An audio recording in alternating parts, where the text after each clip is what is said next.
सौंदर्य लहरी के दो भाग हैं।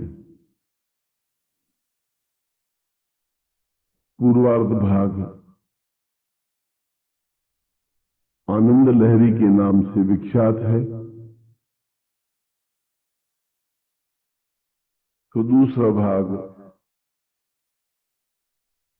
सौंदर्य लहरी के नाम से उजागर है।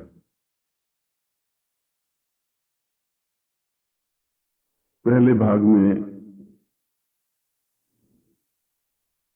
भगवत्पाद शंकराचार्य ने ब्रह्म और माया का विवेचन कर अपने इस सिद्धांत का प्रतिपादन किया है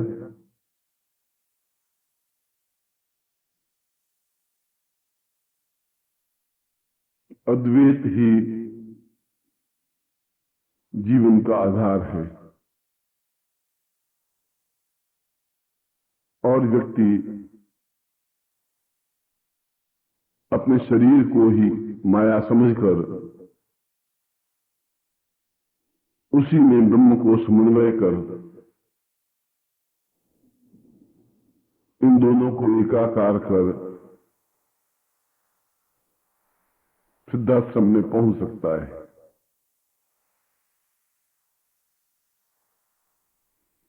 अंत में तो जीवन और जगत का लय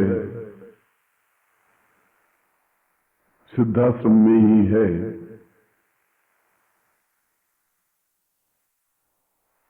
परंतु वहां तक जाना और जाकर वहां निवास करना और वापस वहां से वापस लौटना अत्यंत दुष्कर है। ठीक उसी प्रकार से कि एक जड़ विकृत्व संपूर्ण समुद्रों को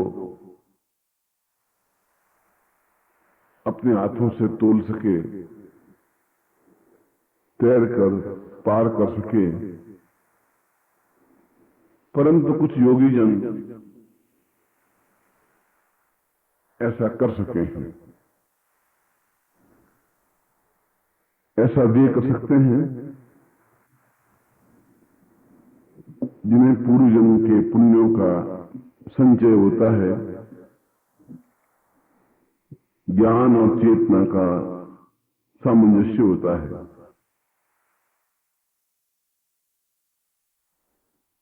वे एक स्थूल काया में दिखाई देते हुए भी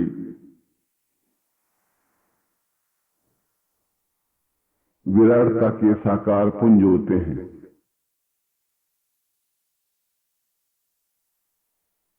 इस क्रिया में उम्र नहीं देखी जाती, क्योंकि स्थूल उम्र तो मनुष्य अपनी बुद्धि और अपनी गणना के अनुसार समझ सकता है, परंतु उसकी आध्यात्मिक आयु को समझना उसके बस की बात नहीं होती। और जब तक व्यक्ति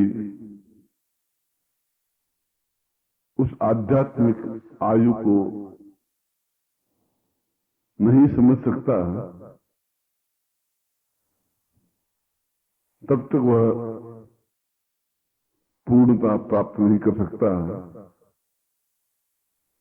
तब तक वह जीवन का आनंद भी नहीं ले सकता, तब तक वह जीवन के सौंदर्य का पान भी नहीं कर सकता और वह मलमूत्र भरी देह को प्राप्त कर मलमूत्र भरी देह में ही विसर्जित हो जाता है।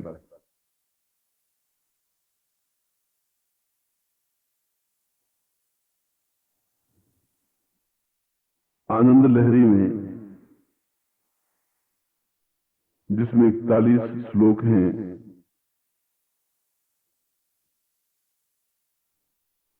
इन श्लोकों में परमाह्लाद लहरी पद का प्रयोग तदर्थ रूप में किया है और भगवत्पाद ने इस पिंड व्यक्ति की शक्ति, इस पिंडस्थ में संबंधित श्री चक्र, उसमें सन्निहित श्री विद्या, वह विधि जिसके माध्यम से षट चक्र वेधन हो सके और इसके अनंतर मातृकाओं के द्वारा परा पश्यन्ति मध्यमा और वैखरी वाणी से अनुभव करता हुआ इनके पारस्परिक संबंधों पर चिंतन और विचार कर सके, क्योंकि ये क्रियाएं ही कुंडलिनी शक्ति के जागरण का आधार है। और जब तक कुंडलिनी शक्ति जागृत नहीं हो जाती, तब तक व्यक्ति मलमूत्र भरी देह से छूट भी नहीं सकता। और ऐसी क्रिया न होने पर भगवत्पाद के अद्वैत सिद्धांत को भी नहीं समझा जा सकता, क्योंकि अद्वैत सिद्धांत जीव और ब्रह्म की एक रूपता को स्वीकार किया है, क्योंकि अद्वैत सिद्धांत ब्रह्म और माया की अपरोक्ष अनुभूति है,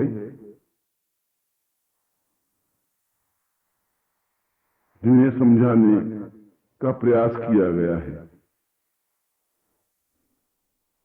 और देखा जाए तो शंकराचार्य इन्हीं श्लोकों में रमे हैं, इन्हीं श्लोकों में अपने जीवन के निचोड़ को स्पष्ट किया है। इन्हीं श्लोकों के माध्यम से सृष्टि के उदय, पालन और अभ्युत्थान की क्रिया को समझाने का प्रयास किया है। और इन्हीं श्लोकों के माध्यम से मनुष्य देह की पूर्णता को स्पष्ट रूप से व्याख्या कर अन्वय क्रिया स्पष्ट की है।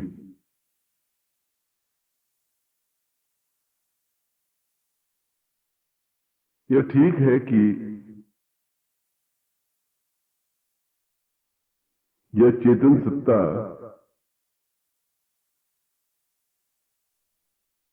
जड़ पद्धति का कार्य करती हुई प्रतीत होती है, ये ठीक है कि मनुष्य गतिशील होता हुआ दिखाई देता है। यह भी ठीक है कि उसको आलोचना प्रत्यालोचनाओं का सामना करना पड़ता है। उसको सुख और दुख, हर्ष और विषाद का समन्वय करना पड़ता है। और अधिकतर जो भ्रांति युक्त व्यक्ति हैं और वह जीव जो भ्रांति में पड़ा होता है, उससे बाहर निकलने के लिए किसी प्रकार से सहायक नहीं होते। परंतु ऐसा होने पर तो यह जीव फिर पुनर्जन्म नहीं लेता है। ये जीव फिर उसी अवस्था में रह जाता है जिस अवस्था में आज है। और इस प्रकार से तो कई जन्मों से लेने पड़ सकते हैं। और यही भगवत्पाद ने पहली बार स्पष्ट रूप से अन्वय किया है, समझाया है कि बिना गुरु के ज्ञान के यह संभव नहीं है। परंतु उन्होंने संकोचवश ही सही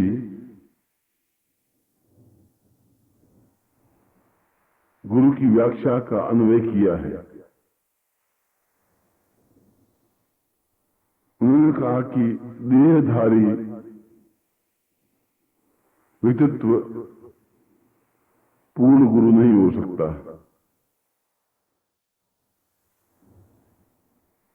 उसके अंदर जो ज्ञान है, परा पश्यन्ति वैखरी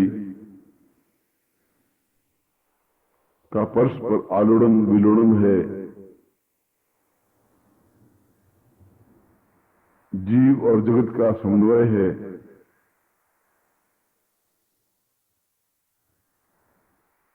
श्री चक्र का चित्रण है। श्री विद्या का पूर्ण समन्वय है। और वह षट चक्र भेदन की विधि को पूर्ण रूप से जानता हो।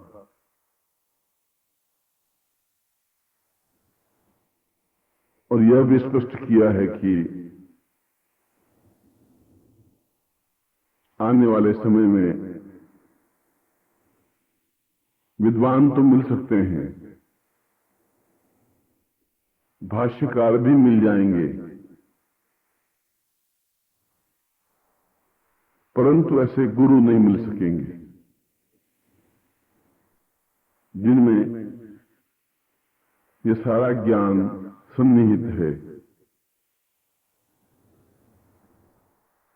और वैसा गुरु तो मिलना असंभव सा ही होगा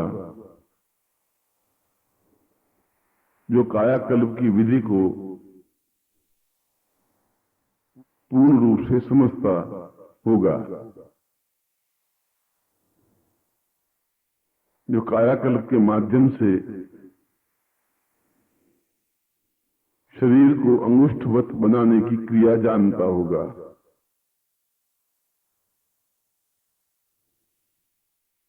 जो शरीर को अंगुष्ठवत बनाकर सिद्धाश्रम पहुंच पाता होगा। वहां पर हजारों हजारों वर्षों के आयु प्राप्त योगी सन्यासी भगवान श्री कृष्ण और प्रातस्मरणीय भगवत्पाद स्वामी सच्चिदानंद जी के शरीर से निकलती हुई सुगंध की विराटता होगी, न सिद्ध योगा झील होगी जहां पर सूर्य और चंद्रमा का वश नहीं चलता होगा, जो स्थान जन्म जरा और मरण से परे होगा, जिसकी माटी अपने आप में सुरभित और सौंदर्यमयी होगी,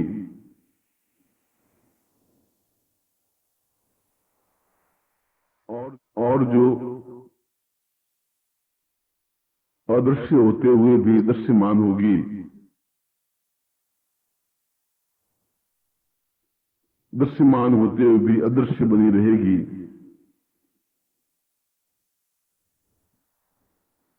उसमें प्रवेश वही पिंड कर सकेगा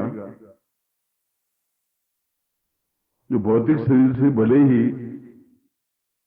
एक स्थूल काया दिखाई दे,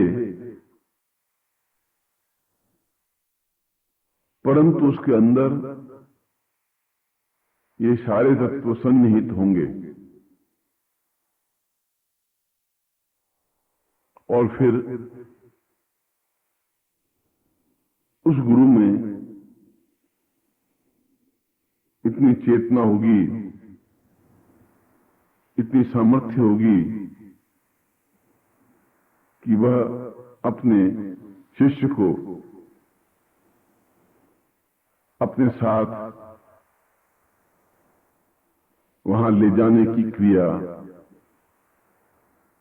समझता होगा और ले जाने की क्रिया को स्पष्ट कर सकता होगा।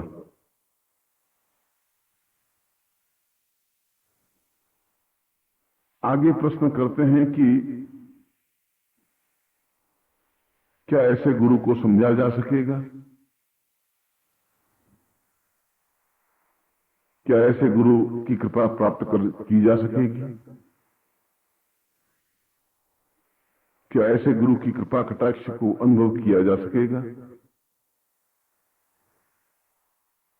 क्या ऐसे गुरु में तादात्म्य स्थापित किया जा सकेगा? क्या अपने आप को ऐसे गुरु में पूर्ण लीन कर सकेगा? और क्या ऐसे गुरु और शिष्य दो शब्द अलग अलग नहीं रहकर सिद्ध शब्द को पूर्ण परिभाषित कर सकेंगे?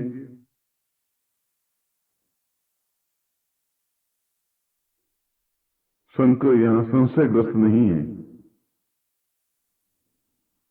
अभी तो उनके सामने एक प्रश्न चिन्ह अवश्य लगा हुआ है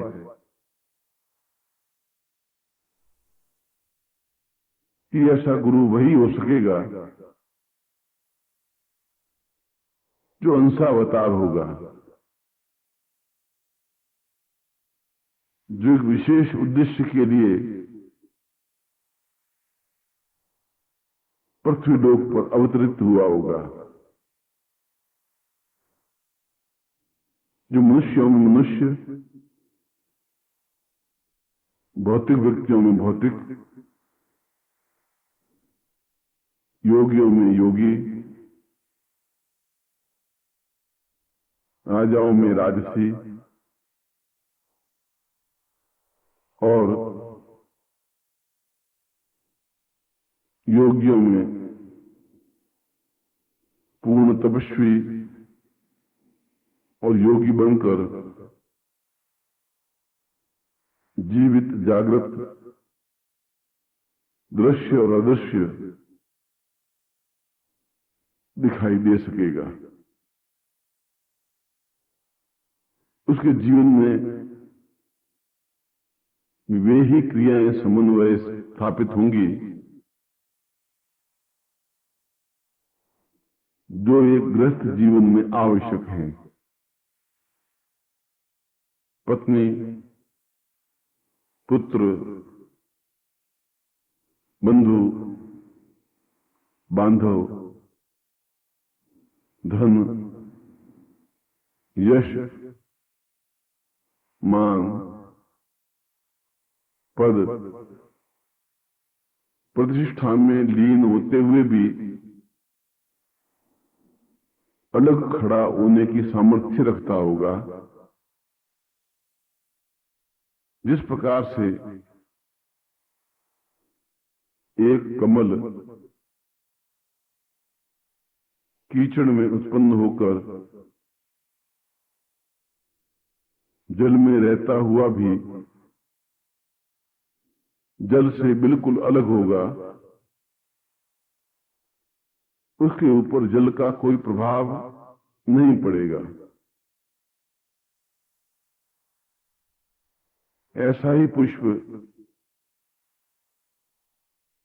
देवताओं के मुकुट को सुशोभित कर सकेगा। और क्या ऐसा गुरु होने पर एक स्थूल काय, बुद्धिहीन शिष्य उस स्थूल काय गुरु के अंदर पहुंचकर इन सभी आयामों को अनुभव कर सकेगा, स्पर्श कर सकेगा? क्या उसमें इतनी डालता होगी कि वह इन सारी क्रियाओं को समझने के लिए प्रयत्नशील होगा? क्या वह शिष्य हर्ष और विषाद से परे हटकर गुरु में एकात्म होता हुआ पूर्ण तपस्यारत हो सकेगा? और अंत में क्या ऐसा शिष्य गुरु में लीनावस्था को जान सकेगा? क्योंकि यह लीला देवताओं में भी दुर्लभ है, यक्षों, गंधर्वों, किन्नरों में भी कठिन है। इसीलिए गुरु को इन देवताओं से बहुत ऊपर माना है।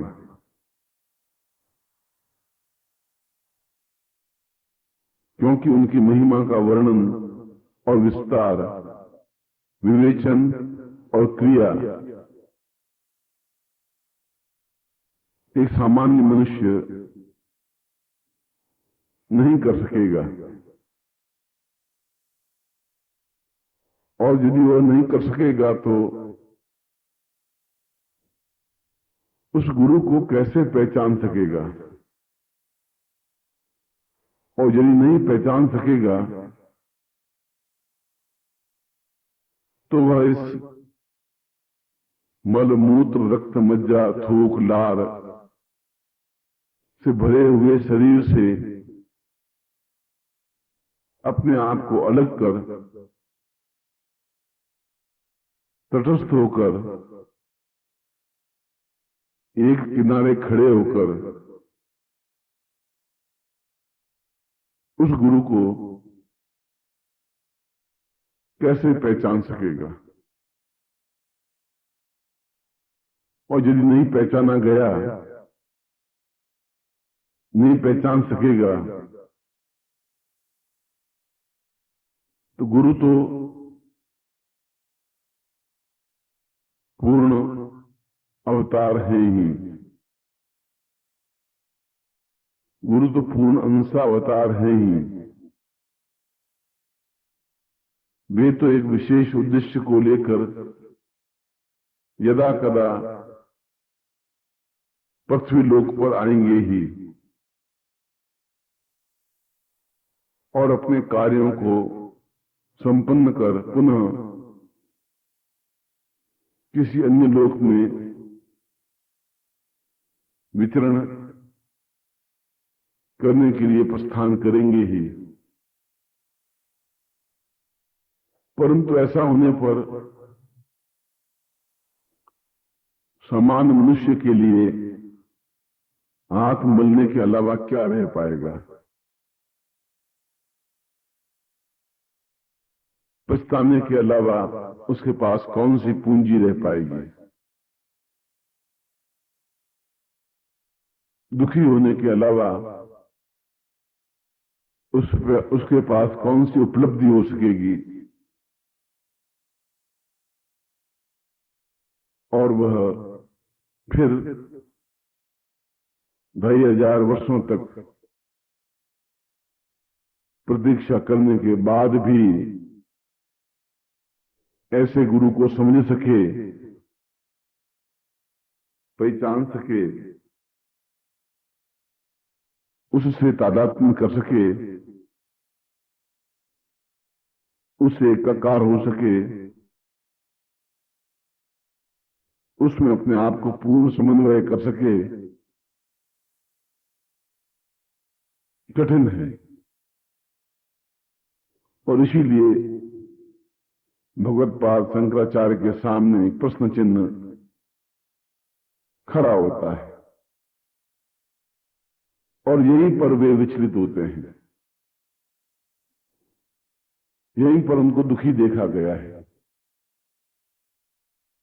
यहीं पर उनकी वाणी में एक थरथराहट अनुभव हुई है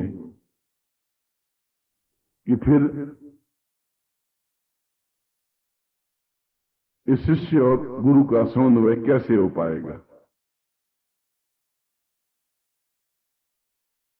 क्योंकि शिष्य माया है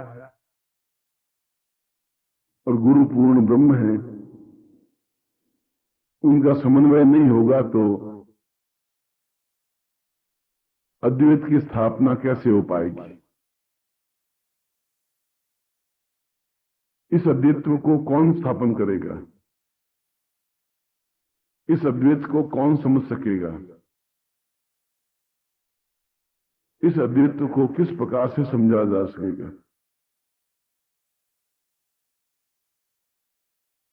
फिर भी वे विश्वास करते हैं कि पृथ्वी पर कोई न कोई शिष्य तो खड़ा होगा ही, कोई न कोई शिष्य तो समझने की प्रक्रिया करेगा ही, कोई न कोई गुरु तो ऐसे शिष्य को ढूंढ निकालेगा ही, कोई न कोई शिष्य तो एकात्म भाव स्थापित कर सकेगा ही। और जब ऐसा हो पाएगा तभी मेरी आत्मा अपने आप में एक आनंद अनुभव कर सकेगी और यहीं पर आनंद लहरी का प्रादुर्भाव होता है, यहीं पर सौंदर्य लहरी का आविर्भाव होता है। और इन श्लोकों के माध्यम से वह जड़ से जगत, द्वैत से अद्वैत, माया से ब्रह्म, स्थूलता से सूक्ष्म और मलमूत्र भरी देह से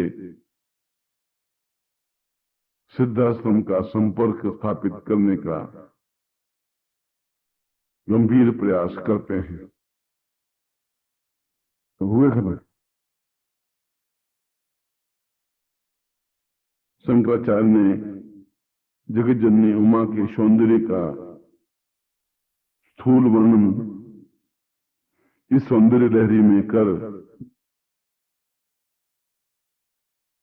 मनुष्य जाति को जो अमूल्य और अद्वितीय रत्न भेंट किया है, उसके लिए ये युग युगों युगों तक उनको स्मरण रखेगा, उनके प्रति नतमस्तक होगा।